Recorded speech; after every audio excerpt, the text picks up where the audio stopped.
سلامونه ملګرو. بنده حیران شي چې زموږ په دې وطن کې بیا خاص کر د پښتنو په وطن کې څه بده هوا د یو کال دوه او درې او څلورو نه بلکې د تېر شل پنځه کالو نه رالوتلې ده.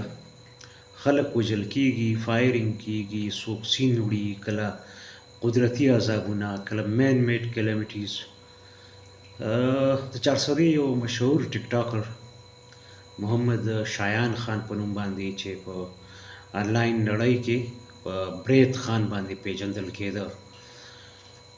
د اوس نه داسې نیمه ګنټه مخکې دا خبرونه په سوشل میډیا مخامخ راتله چې هغه په سوا ټلیګرامه کې چا ویشتلی دی او ژوند یې د لاسه ورکړی دی. ځینې ځایونو کې پوسټ و چې په هزاره کې چا ویشتلی دی. بهرحال د سوات د سید اصغر علي شاه خبر سکرین شاټ به دلته ولګوم. هغه سوات ټلیګرام لیکلي ده. دا د بدنصیبۍ سیده د چا سره ستا اختلاف دی، د چا کار دی بدې شي، څوک دې نه دی خوښ، ښه در باندې نه لګي، اوایډ کا، مه ګورې. د انسان نه دغه د کومې غلطۍ په بنیاد باندې ژوند اخیستل ډېر زیات ناوړه، دردونکی، شرمونکی او ډېر یو قابل افسوس عمل دی. قابل رحم یو موږ خلک چې دومره په اسانۍ باندې د یو انسان یا د یو ځوان ژوند زموږ د مخې او زموږ د لاسه لاړ شي.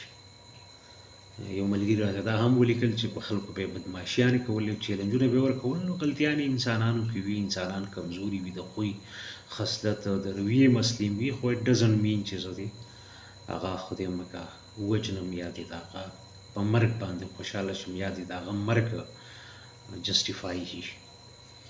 نو الله تعالی دې ورته مغفرت نصیب کړي. پسماندګانو ته صبر جمیل غواړو. خو دا معمولي خبر نه دی بلکې دا ډېر لوی او دردونکی خبر دی او دا دغه دردونکي خبرونو د سلسلې یو کړۍ ده چې د بدمرغه د تېرو شل پنځه کالو راسې موږ مسلسل د ټراما نه، ټریجډیز نه تېرېږو، انفرادي توګه هم، اجتماعي توګه هم.